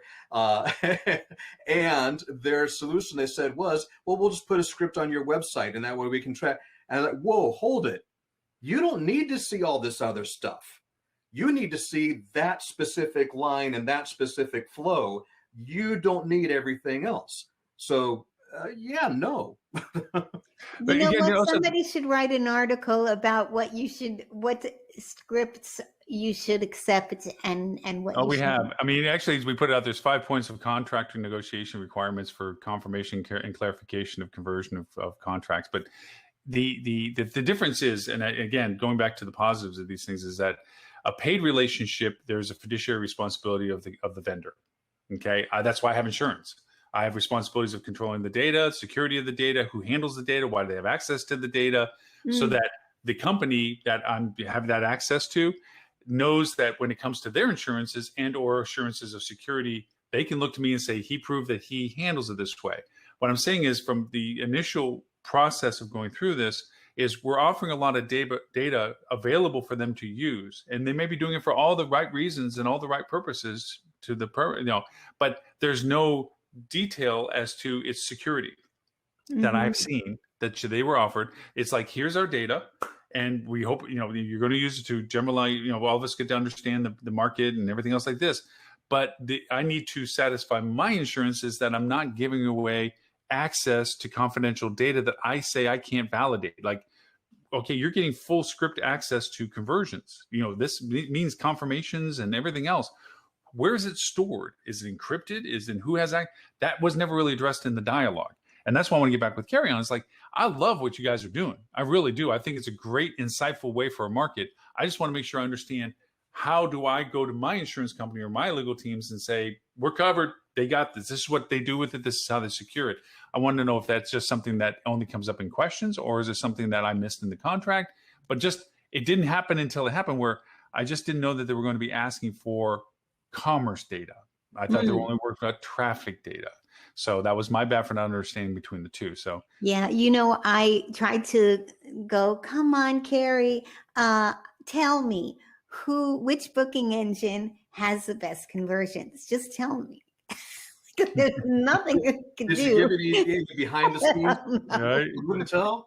Yeah, I mean, you figure, I would be curious as to that. Yeah, right. Yeah, you would. Yeah, you would want to know who that. Yeah, and that's the fun part, because even with Ed, who's not here today, but his Flip2 and what they're doing for all their tracking and so forth, the omnipotency of understanding macro motions in markets is very powerful.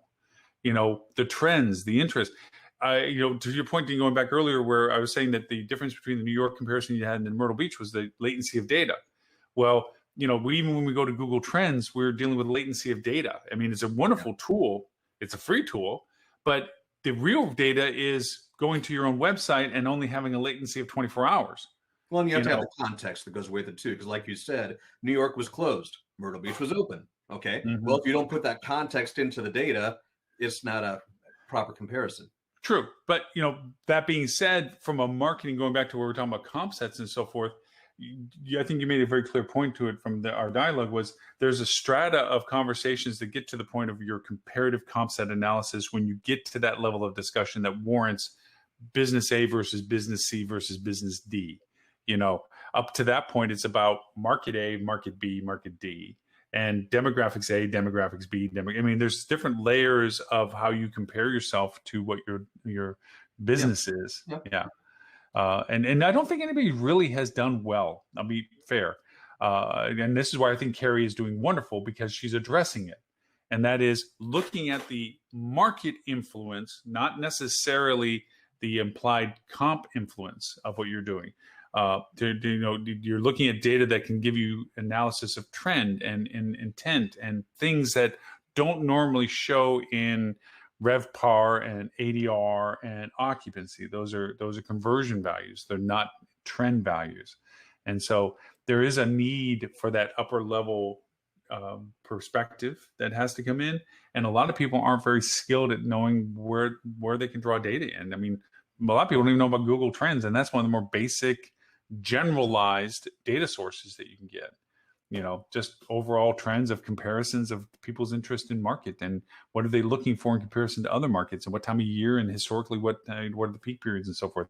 Which you have to be kind of careful with that thing, because you can really go down a rabbit hole and start getting obsessed with it. And 2 hours later, you're like, oh crap. Yeah. It gets and also too, you can go with any data. The first wrong step is the longest painful step, because you have to retrace back to where you made the wrong mistake of an implied value. A lot of times I find that most people have two perspectives when they approach the data: verification of their idea or denial of their idea. And the latter one is the least likely. Most people look for verification of their process. This is what I think is happening. And they look for data that verifies it. Managers do the same thing. They ignore everybody that doesn't agree with him, and the one person that does, he's got it. He knows what he's talking about. What? 9 people told you you're whacked. This one guy thinks that you're not whacked because he's kissing your butt. Okay, he's right. And people do that with data. People go over and it's like, I know this is what I think it is, and I'm going to find any data that supports it, and they ignore anything that doesn't support it. And really, the best way I found is that when you have an idea, shoot at it all day long. If after you give it your best effort to prove it wrong, it still holds water, it might just be the right answer. Data's like that, I think, in that sense too. So anyways, you need to compare booking engines in the same market against the same property types to get a fair comparison. Confirmation. She was talking about the who had yeah. Thanks, Melissa. Yeah. Confirmation bias is also real. Yes, it is. Yeah, it is. Unfortunately, what's the old joke? 86% of the statistics are made up on the spot. It's like anybody can make statistics look the way they want them to by ignoring the data that doesn't support it. Just like the time, I think I told you about it a week or two ago, where I saw on the internet that hotels with 3.5 stars make an average of 600,000, while hotels with 5 stars make an average of 500,000. And how could anybody look at that and think that they're looking at anything that's rooted in any kind of reality? That's who compares a hotel that way? You could be comparing a 1,000-room hotel with 3.5 stars with a 50-room hotel with 5 stars. It just, statistics are crazy. You have to really look at how they got those figures. Mm-hmm. Well, and you're right. It's like with anything, when even in advertisement and marketing, where somebody says we're voted number 1 by who? Your mom? by somebody. You know, as long as you can make one statement that you say, yes, this one person voted us number one on, you know, unless you show where was I voted, how was it announced, you know, and it's unfortunately the skepticism has come bred from us as marketers having distorted those kind of statements as validations of marketing rather than validations of truth. You know, us saying things like that in our marketing strategies with the little asterisk and the little super fine print and everything else that, you know, get in there, you know, just like these auto dealerships. Hey, you can buy a car with only a dime down. Really? How's that going to work? You know, and yet people, oh my gosh, I don't need a dime and I got to buy me a car, you know, and it's like, nope, doesn't work that way. I love the roadside attractions that you're driving by and it's that Highway 51's best hamburger. Okay. According to who? Doesn't matter. You're the only one serving a hamburger on 51? Right now, it's the best hamburger and I'm hungry. So yeah, here we go. Yeah. And that's where a lot of, I really feel like media has a value proposition of authentication or denial by going through these processes. You know, it was funny that, you know, Food Channel with Guy Ferrari and Diners, Drive-Ins, and Dives, as an example, really created this unique genre that's always been there, but never truly defined on the uniqueness of things and the value of it to those people that find it valuable. Not that that is the number one burger joint in the world, which was always the criteria before. Oh, what is the best of the best? And that's the only thing we feature. Instead, it's highlighting the uniqueness of what people find about it just for those people. It's just, hey, look, this is a local joint. It's been around for 50 years. Everybody loves coming here. It's biscuits and gravy. Probably the same biscuits and gravy you get in 1,000 other places. But you know what? We're going to feature this place because it's got a cool story. It's been around for 50 years. Mm-hmm. You revel in the uniqueness of whatever that particular thing is. And I don't think hotels have really adopted that perspective yet of, and some hotels maybe can't, you know, if you're a box vanilla brand on the side of a road somewhere, it's really going to be hard to be you got to come here, other than value proposition of why it's there. But the other places that have a story to tell, we're getting into the place now where we have the media capabilities. We can watch any video we want on a phone. Remember when you had to download that thing on a computer and you had to wait a couple hours, you know, after you did the dial-up connection, and you had to wait for it to actually download before you could see whatever the heck it was? Videos weren't really shared a lot. You know, images weren't even really shared a lot because it just was an inconvenience to try to see them and forget about it on your phone. Your phone didn't even freaking, you know, if you were only on Wi-Fi, maybe. You know, now everything, we're watching everything on anything, you know, and we really haven't risen to that challenge yet, where our media hasn't followed up. And I don't know whether you guys get on YouTube or not, but I am just absolutely up to here with YouTube ads. And either reminding me that I should buy the premium version of YouTube so I don't have to deal with the ads, or I got to go through any video that I want to see on YouTube, 4 or 5 ads. And then they do this really sneaky, nasty thing I will never do in my ads. Leave your ad up until you click it off. It's okay. So the first video plays where there's mandated video. You have to watch the full video before the video begins that you want to watch. Then there is the video playing that it has a countdown before you can skip it. Right. Then there's the ones that come up, and Facebook's been doing this, been driving me nuts too. The video will play. You have to watch that video. The second video plays, and you have no means to skip it until it's done. So and then it'll still stay there until you hit skip. And it'll be the only thing that's on your screen until you tell it to turn it off. So it's a static screen at that point. Static screen. And it just drives, it just like, wow, is that a big, to the point where now all of what we're doing with the show and so forth, in particular, and the TV channel stuff we're doing and everything is on my own video server. I'm putting it on YouTube for distribution. That's fine. But everything that we use is on an encrypted server video that will not be interrupted with crap like that. Where as it runs on YouTube now, some of our shows, it'll pop in and there'll be an ad because, you know, I turned it off, but it's like, so no, I don't want this kind of stuff on there. And of course you get penalized because then YouTube will not show you as much because you're not allowing ads to be placed on it. So there's a give and take. If you want your distribution, you got to let them put ads on. And when we get certain viewerships on some of our previous shows, all of a sudden ads start popping up, little bottom banners. Fortunately, it's not we're crazy where they start doing these video interruptions yet, but as we grow in an audience on YouTube, that's going to happen. So it's an annoying component of all this process. Just of a thing. So yes, Robert, thank you, Robert, for doing this. He sent out the thing. I really locked in on one article he put out that bothered me, and I just wanted you guys. It's Hilton saying that other than and he referred to it in his dialogue, unless you're one of the top brand Hiltons, housekeeping is a thing of demand only at this point. I didn't read the full article to know if that was truly reality for them. I mean, is that true that the non-premium brands of Hilton are not going to allow or are just going to do housekeeping on demand? Yeah, I'm looking at it right now here. Yeah. Drop it into the notes here real quick. Yeah. As long as you're giving the guests what they want, as long as you're not denying service to somebody who wants it, what's the problem with that? They clean the room before you get there and after you leave, and as many times during the process as possible.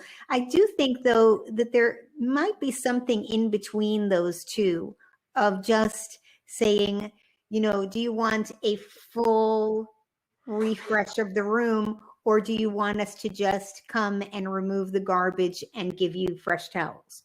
I'd be happy with that. I would be happy with that as well. And because I am disgusted at the hundreds of pictures that I've seen of really messed up rooms at the end of a stay because nobody's been taking the trash out. Yeah, take out my trash, give me clean towels. I don't need you to make my bed every day. Me neither. Yeah. It's funny. We reacted to it. I reacted to it differently than you guys did. That's fun. I see your logic and I see your perspective. And maybe it's just me and my mood this week, I guess. I see this as a reflection of what we tried to do with the green movement of, your towels. And at first it sounded like, you're trying to be more environmentally friendly. No, I'm cost saving. I'm just saving the laundry bill, okay? We were eco-friendly, yeah. But you know what? Yeah. It is saving the environment, so why not? I mean, it is still need to wash the sheets and towels and remake it every single day. That's what we used to do, and it is kind of silly. But are you doing it to be eco-friendly, or are you doing it because you're cheap? You know what? The customer is making that choice because they want to be eco-friendly. It just so happens to also be a benefit for you. But the backlash to that was, and I know people that did this, and not that I agree with them, but they're like, if I'm paying this for this room, I'm freaking throwing every towel on the floor I can. I don't care. So do it. That's what they're doing. Right. You have that option. If Hilton is saying they'll still give a full cleaning to the room if you want it, when you want it. I didn't say anything about pricing wise, because here's the other thing that I would push back on from the negative perspective, which is where I'm coming from, is that does that lower my price that you're not going to be doing housekeeping like you used to? Yeah, they could say that it does. How would you tell the difference if you haven't been tracking rates for that particular hotel for the last 3 months? How would you know that? Oh gosh, now that I got to do. So they could say it does.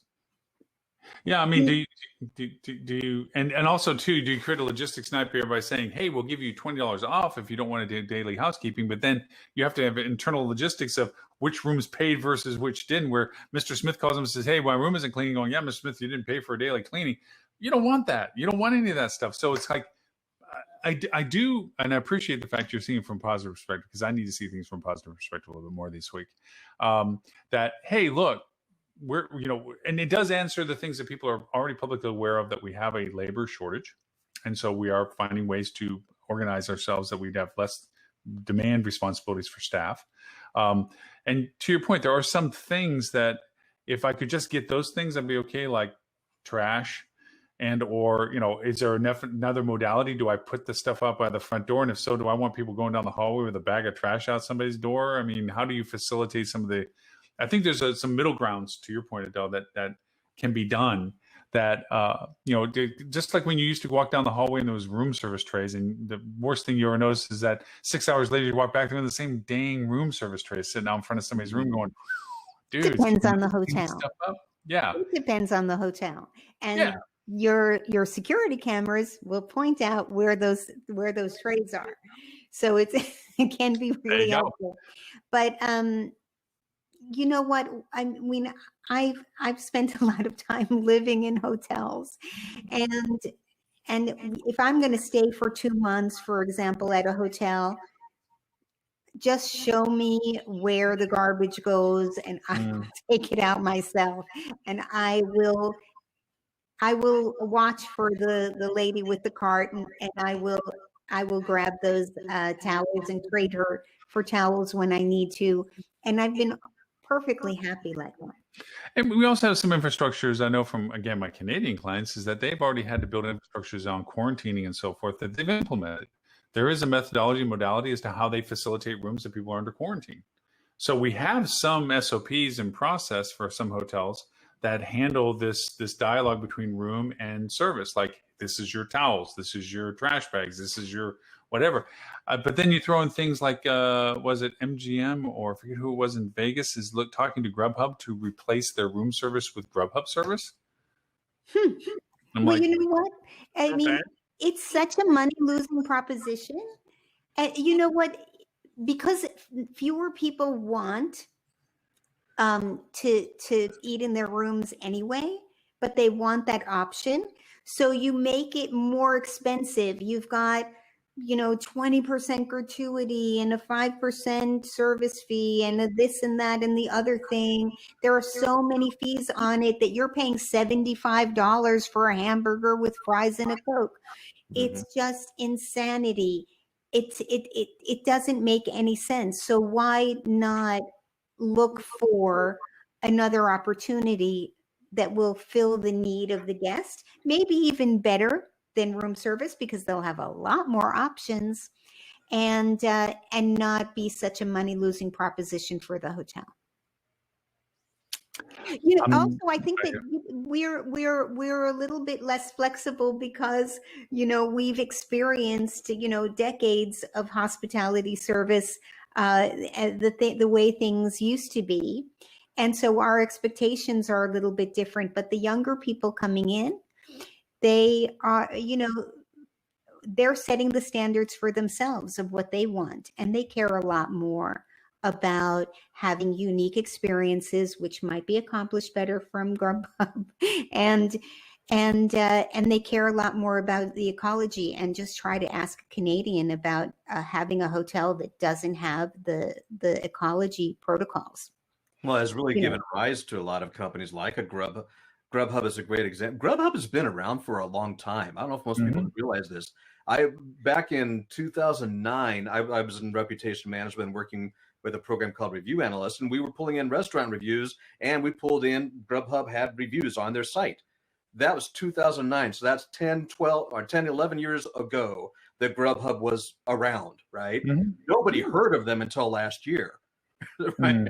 When all of a sudden, because of COVID and so forth. So, you're absolutely right, Adela. It has changed the dynamic. It's changed the way that we think. Maybe not the way that we think, but that younger generation that's traveling, they're like, yeah, sure, I'll do Grubhub. It's not even a thing. It's just like getting an Uber. It used to be that we got a taxi, then we all changed and got an Uber, and now that's the norm. It's no longer the exception. Yeah. The Library Hotel Collection owner felt, as a mature person, that this is not the standard of luxury to say that we're not going to, clean your room every day. We're not going to have that kind of thing.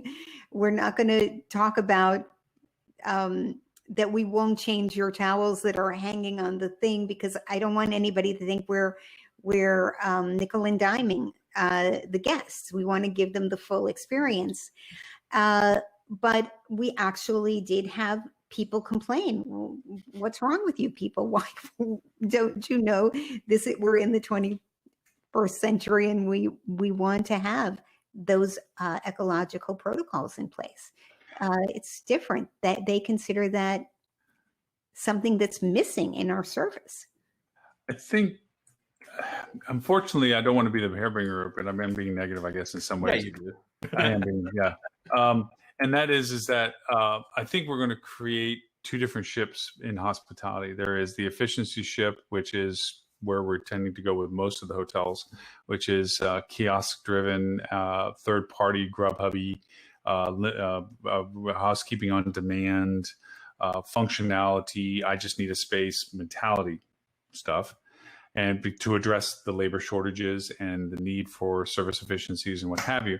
And then we're going to create I wouldn't say elite, but a scale up where bellhops exist and concierge desks exist and daily engagement exists and internalization of food and beverage and spas and things, the destination component. And it's going to be expensive to do. To go there, it's going to be aspirational for some, and the baseline for others. But there is going to be this, and not that we haven't already had it in some existences, because we had Holiday Inn Express. As soon as Holiday Inn Express came into our world, the hotels changed because it was offering efficiency of service rather than the experience of service. That's my personal perspective. But I think it's going to get a larger rift now. I think we're going to, for means of the fact that we don't have the labor resources that we used to enjoy. And the cost of labor that will have to obviously be reflected in future tense. We're going to have a larger polarization, I think, in the hospitality service profile. There are those hotels like Library Collection, things that will offer that feel, that goodness of being there, the attentiveness and so forth. And not that staff members at restricted services or limited services wouldn't be trying to do good service. It's just they're going to be multitasking. They're not going to be serving you your food. They're not going to be serving you your housekeeping. They're going to be serving the functionalities that you need them interacted with at a combined level. And I think we're going to create more polarization, which is also creating, I think, opportunities for the Airbnbs, VRBOs, and places of the world to be able to be compared against, saying, since you're already doing most of the stuff yourself and or things aren't being done for you, why not stay here? That way you can have a little bit more engagement of what you would like on private space, perhaps, or whatever. I think there'd be more of a comparison that gets created out of that. I'm not saying they're going to take massive share, but they already have taken share. They didn't exist 20 years ago, and now they do. So, anyway. Well, technology does change the way that we do things. Kiosks are a really good example. But think, for example, when was the last time you wrote a check? Physically wrote a check, and let's even say that you wrote a check recently. When was the last time you mailed a check and paid a bill by mailing a check? No, we use online banking now, right? Use your ATM card. We don't do it. So, things change. Things become more efficient. My parents still write checks. So does my mom. My mom is 79 years old, though. So. And they do have, and you're right. And yes, technology will be changing. I mean, I'm one of those early bleed adopters of things, and not everything works out. I have a graveyard of softwares that I bought or have used or had, or apps that I've that don't exist anymore, or have been bought and merged and consolidated or simply abandoned. And yes, it's the bane of when you're early adopter. You're taking on things that seem promising, but they morph into something that didn't succeed and or was absorbed by something else. I think our industry, it will be fun this September to consider what gets presented to our industry as technology. Because to our earlier discussion today about what are technology things that you should be considering, the Wi-Fi's of the world, the environmental HVAC stuff of the world, and so forth. How much is that going to play a part in the technology displays of high tech? Is it all going to be about software? Because for a while, these past years prior to COVID, it turned into a software palooza. I mean, very little hardware was truly represented as much as it used to be. And I mean, going back to the old days when there was rows of housekeeping equipment. And I'm going to disagree with you there. Okay, go ahead. So I'm going to disagree because I can remember back in the days of Utel and Pegasus when they were in Synexus, when they were the big they still Synexus is the CRS world, where the software companies are the ones that had the double-decker booths and things going on. And as years went by, those got smaller, and the hardware, the TV, the cable companies, all of those things went away. The bigger ones. But they went away. TVs went away. The centralization of hardware for cable. Because I remember those. You're right. There was rows of TV services. Yes. And there was rows of housekeeping. There was rows of delivery to, I mean, trucks and buses and things, you know, from door locks were a big thing. Door locks and card creators and ID creators and all this other stuff that was hardware. And I'm not saying that's gone away, because there's always rows of those in some capacity, but the volume of it in comparison to the other volume, software seemed, you know, revenue management software. Remember the years where revenue management software was the buzz? Yeah. You know? Probably when Ed was sitting around in his company's booth or something. Easy Yield. Easy Yield, thank you. Yeah. You know, and all those other ones. But software seems to have become the dominant dialogue on a lot of things. You think it's gone back to that? Okay. Yeah. Which now I'm sitting here thinking to myself, when was the last time I was at a high tech? And come to think of it, it's been a while. Well, 2 years ago was my last one. Okay. And there was some really neat emerging softwares. I always loved going to the high numbered rows, the ones that they paid their last dime to get the 10-foot table. They don't have much in this way of display. Like this is their shot at fame that they showed up at high tech, because high tech's expensive to participate in. Very expensive. And, you know, there's a lot of methodologies as to how you get placed, where you get placed, and what priority you get placed, and all this other stuff. And yes, but I also remember back in Dean, that's probably the same time you were referring to, Microsoft was a dominant player. They had one year, they had this monster 2 rows by half the depth pavilion thing, you know, and there's always been the players that come in and make a big splash and then didn't find the value to stay there the next year or something. It's going to be fun. It's going to be interesting to see what comes up. I'm also going to be very interested to see how ROC works for HSMAI. It's like, what is going to be the focus of dialogue? You know, we keep talking about it on the show about data combinations between pre-COVID, COVID, not post-COVID, but emergence. How does that all work? And there's been a lot of conversation we've been brought up on the shows and Clubhouse as well as to this perception of revenue managers' role as to whether they even work below ownership anymore. They just stay at the ownership level, that they're a resource of ownership only, because their dialogue seems to be more tailored to investment value and revenue generation strategy to the owner than they are to the hotel. The hotel basically is the recipient of their decisions, not an influencer of them as much. And I don't agree with it. I'm just saying that has come up in dialogue. Well, and along with that, so you've got the ROC conference and you have the marketing conference. And how much bleed over is there between the two? Because revenue optimization and marketing really now have to go hand in hand. Your reservations manager is probably also doing something with the digital marketing. Mm-hmm.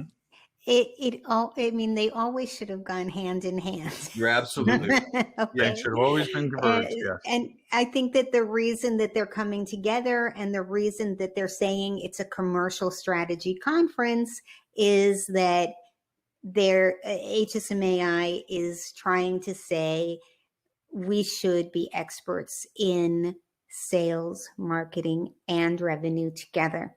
I mean, we should not be biased. Commercial strategy conference. Yes. I wonder if they'll rename the whole thing and just call it that.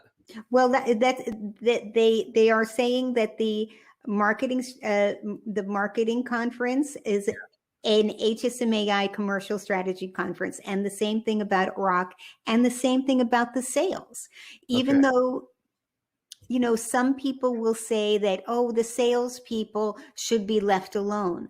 But you know what? They're going to make sales calls on people, and they're going to go back and they're going to look at the marketing. The marketing is going to go with it. The revenue strategy is going to go with it. There's no leaving the sales manager out of the equation. They're getting feedback from the customer about what they need and what they want and how they're making decisions. How can you separate them from that? And by the way, I say there's a fourth part that HSMAI in Europe acknowledges, which is people and culture. And the Americas doesn't have that, although Rob Gilbert will say, well, that's what the HSMAI Foundation is. It's about the training and the leadership and everything. But that seems to be really separate.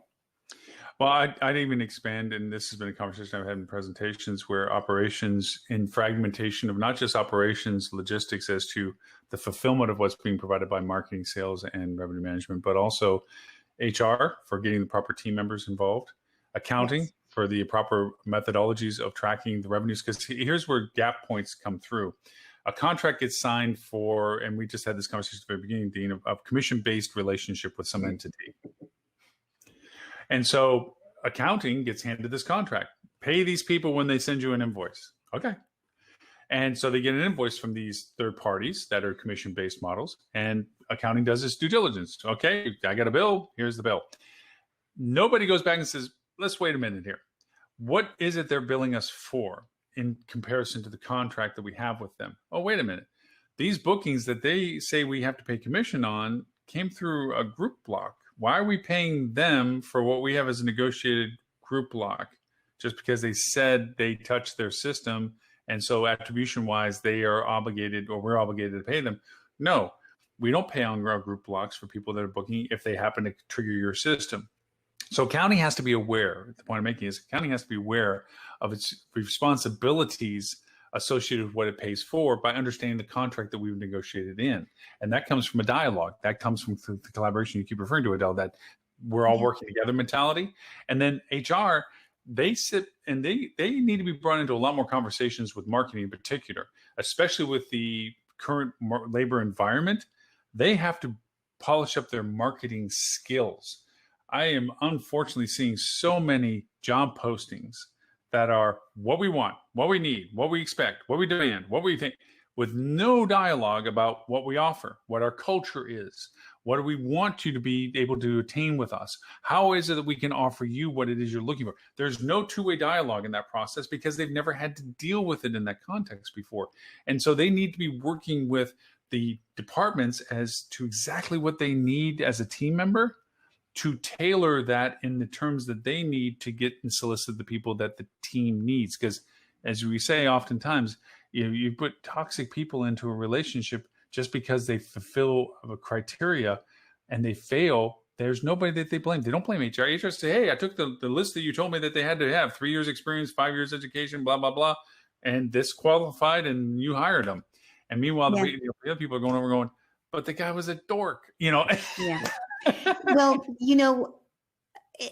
first of all, going back a little bit, in boutique hotels, I can tell you for sure the sales and marketing director is going through every single reservation, to see, is that a corporate client? Is that a group? Is that whatever it is? Did they even stay? Was it a dupe? Whatever it is. And sometimes people canceled or whatever. But number two, regarding the people and the culture, a lot of companies do talk about the people and the culture. It's just that what they say isn't actually a representation of real life. And so it's good point.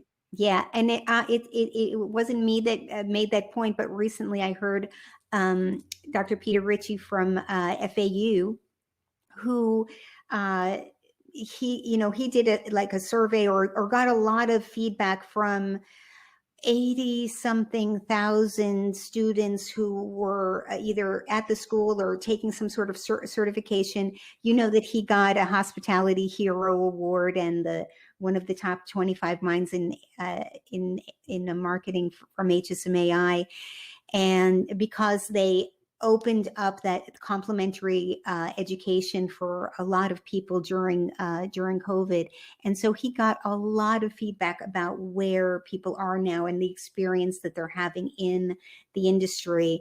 And he says, a lot of it is window dressing that doesn't have any bones and behind it.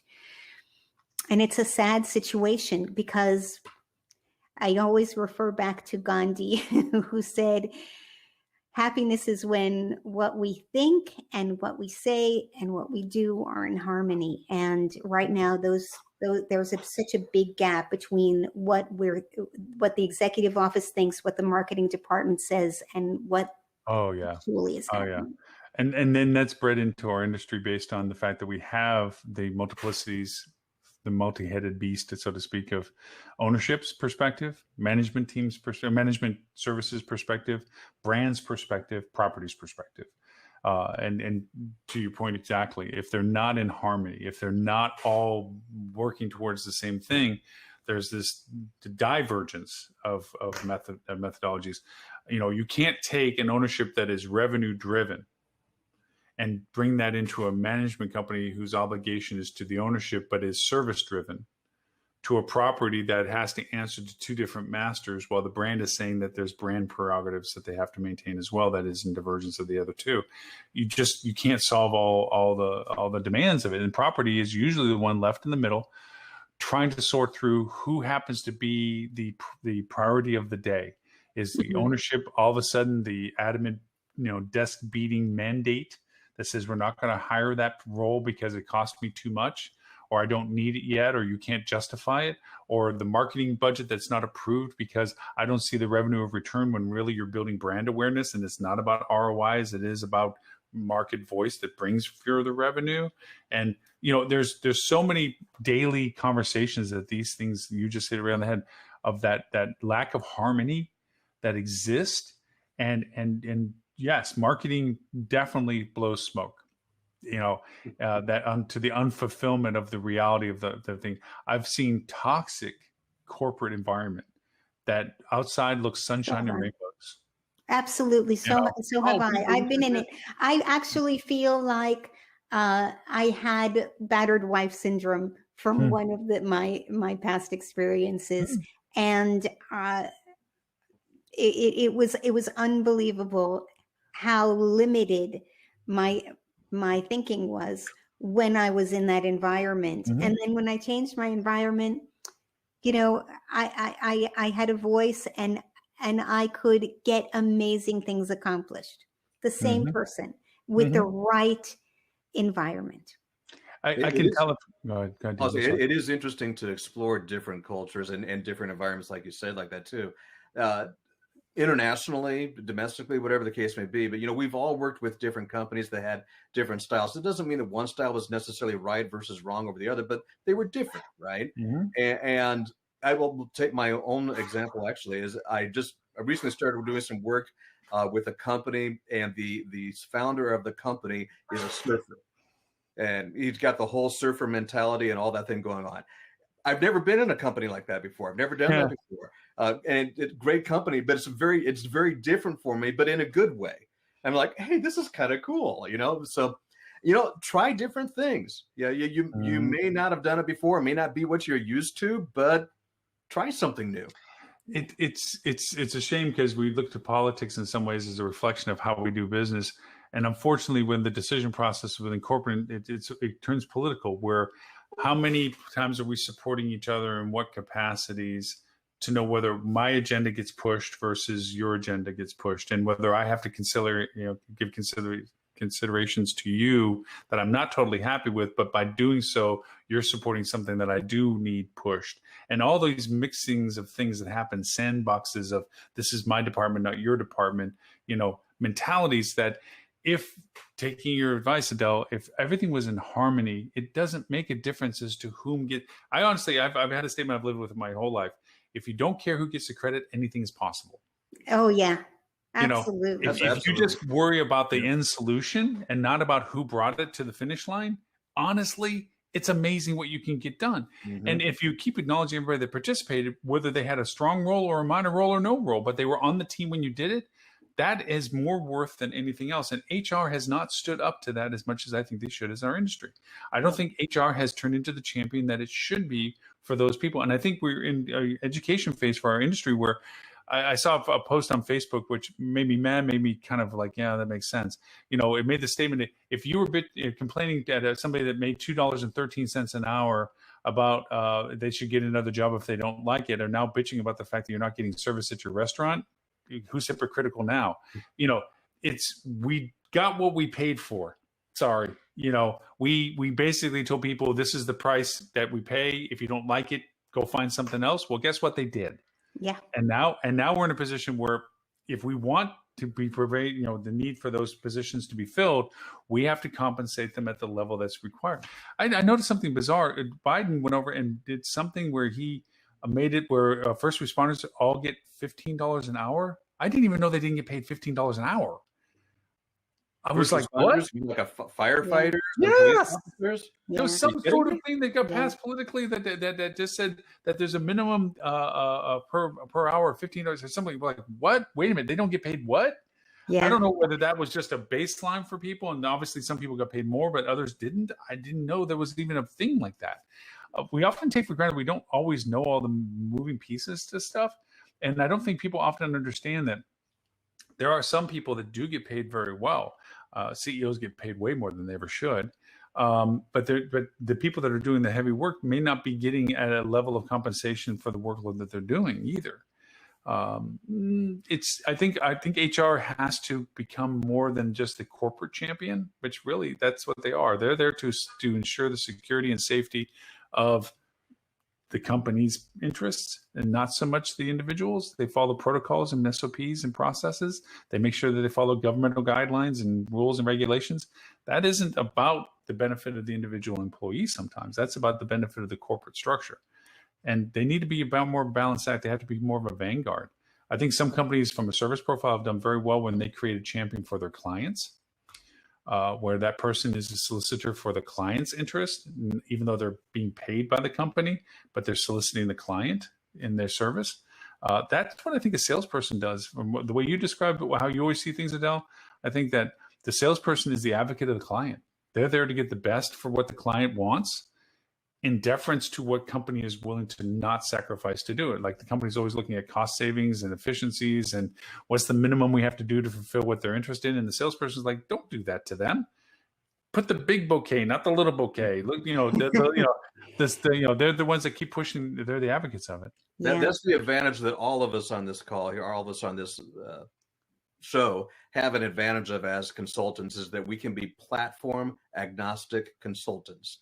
In other words, we can look at you, look at what you're doing, and objectively say, that one's wrong for you. This one might be right for you, and not have any bias towards that because we don't work for the company. Anyway, I'm just really happy that I feel, starting back when the marketing conference for HSMAI was about convergence, and now we have this commercial strategy theme running between sales, marketing, and revenue. I think that is moving in the right direction for our industry as a whole, where we will have much more crossover. I think that the revenue people are realizing that they have a possibility of having a voice in so much more and learning so much more about the entire operation, not just setting prices, but actually generating demand, looking how to generate demand in partnership with sales and marketing and not against them. So I think that's all good. And I just think we're just missing that one point, which I just actually took the certification course for, they call it, I can't remember exactly, excellence in customer centricity at HSMAI Europe. And they have a people and culture, not just sales, marketing, and revenue, but sales, marketing, revenue, and people and culture. And I hope we're going in that direction. Everybody should be thinking like that, because if you care about your revenue, if you care about your sales, if you care about your ROI and your marketing, you've got to be caring about the guest experience and what your customers are saying about you. It's true. HSMAI, I think, is an interesting juxtaposition in future. It can be the voice that it's supposed to be for our industry, for this mindset. By the same token, it has to validate its value at a time when people have the least amount of time to focus on it. Right now, for those people that are in need of what it can offer, they have the least amount of time to actually spend learning what they need to learn, because they're just crazy taking care of their logistics on a daily basis. But they truly need that vision, that long view kind of thing, and that what should be thought about now going towards it. And so HSMAI, I think, is an interesting, I wouldn't say rebirth, I just say a redevelopment of its value proposition now that the industry is coming back into its business model. And I really am looking forward to seeing how HSMAI does this blending of its marketing, blending of its rock. They did start a sales conference before COVID, and how that gets brought into the conversation and how it begins to scale itself. How does it become a player? I think EU, they've done a phenomenal job. I think Jackie in the APAC has done a great job with training. I mean, she's been really the vanguard of training in the APAC because that's a very value proposition to it. And talk about a different market. APAC, gosh, that's a different world for hospitality. But anyways, we're there. All right. Robert, thank you for sending your list. If you're listening to this at the tail end of the show for this, there are, of course, if you want to get the newsletter that we referred to that he joined with us lately, you can go to bit.ly/rockcheetah, all lowercase, no space. There's the newsletter that he puts out. Whether it makes it before the show or not, or we get it in the middle of the show, is always a question mark to it. But it's great content for that. With that in mind, thank you both, as always, taking the time today. I know it's going into a holiday weekend. It's kind of interesting to think how the world, this is probably going to be what they said, 48 million people traveling in the U.S. alone, 3 million. Wow. Yeah. That's a boatload of people. And so it should be interesting to see where everybody's mindset is now that we've passed this benchmark going into summer as to what people's future plan strategies are. And then also as that transitions into fall, whether our market shifts change or not. So anyways, Adele, for those who want to know about you and where to find you, where is it they can go? You'll find me on the Hospitality Reputation Marketing Podcast, Get Great Reviews, and you can visit adelegutman.com. That's where you're going to find the podcast in the audio form and blog posts and YouTube videos. And if you are getting mixed reviews, those negative and even just the neutral reviews are preventing you from reaching your full potential in revenue. And I would be very happy to help you turn that around, to give you a reputation renovation and optimize your full potential. So contact me via adelegutman.com. Mr. Dean with the very cool spiffy shirt. Where is it they can find you, sir? Dean at basecampmeta.com. So Basecamp Meta, finding your way. If you want to learn about metasearch, metasearchmarketing.com, plugging you in if you just need somebody to run the bloody thing for you. We can go both directions with that. Recently partnered with HSMEI. We do have an on-demand education course about metasearch. So if you don't know how you have time to do it, go on there and you can do it at your convenience. You got a long holiday weekend coming up. Why not, as you're sitting there sipping your cocktail on Monday, go there and do that, because just get drunk and do that at the same time. Metasearch makes so much more sense when you get a buzz. It does. Like, oh my God, this is the universe explained. Yes, I tell you those. I got to say something with respect to metasearch. You know, for a long time, I've run metasearch campaigns. I ran it for Wyndham and run for different companies, and I've worked with a lot of the standard operating systems that are out there, the software, the Nexuses of the world, and different things like that, right? And even for me, it actually has kind of been a little bit of a surprise as some recent clients that I've started working with at how difficult connectivity is with some of these systems. And just kind of, we're in 2021, guys, really? Mm-hmm. But yeah, so if you need help navigating and getting around that and figuring that out, let me know. Perfect. Well, the show has a new home. We've migrated pretty much 2 years worth of shows. We have another 5 to add over to it, so it's a process. And that is over at hospitalitychannel.tv. There is a linear program that we keep infusing the new shows into so you can watch. We are going to have an Adele Day, just so you know, Adele, and we're going to have a Dean Day, just so you know. All shows that you've been connected to, because I have enough for the past 2 years now for both of you to say, yeah, I got plenty of shows I can run a whole day with. And also the podcasts and things that you all do. So those will be there. We'll let you pick your days. But there is a linear TV program to that. There's also an on-demand that's slowly rolling out with more content based on the archives that we keep loading into this channel. You can still find the show at hospitalitydigitalmarketing.com/live. There's the full archive all the way back to 2014 when we first started. that you can go to. Also, the podcast, Hospitality Marketing Podcast. For those that don't know, also to Dean's podcast, MetaSearch. We also have a sales podcast with Holly. We also have a revenue management podcast with Lily. Our thoughts are with her right now, with her and her family, just so for people know that may know Lily more personally. And of course, Tim Peter has his Tim Peter podcast. Melissa was with us earlier, but was it Travel Boom? Travel Boom? Travel Boom. Yeah. Travel Boom. Used to be Full Travel. Awesome podcast still is out there. So there's lots of great content to be found on all these different platforms. And of course, we have our TV channel, which is on Apple TV, Google, Amazon Prime, and Apple TV. Did I miss one? Which one did I miss? Oh, Roku. That you can watch, which is both on demand and free. The live show is always free, but there's content that's going to start going behind the wall for paid subscription for that as well. So with that in mind, thank you all very much, Dean Adele especially. Thank you very much, as always, for your time on Friday. And for everyone in the United States, happy July 4th weekend. For those of us in Florida, button up, we're going to have a hurricane. And for everybody across the pond, like Ben and Tris, yeah, right. And for those people who are about to go and blow some stuff up, get out your red shirt. I might not make it. I should have worn my Scotty shirt today. All right. Thank you all. Happy July 4th to everyone watching with us. And remember, we do simulcast this back again Sydney time and London time, 11:30 a.m. Wednesdays for both of those time zones for everyone as well on HSMAI's platforms as well. So thank you, everybody. Adele, Dean, Happy weekend. Canada Day. We'll see everyone. Thank you, everyone. Bye now.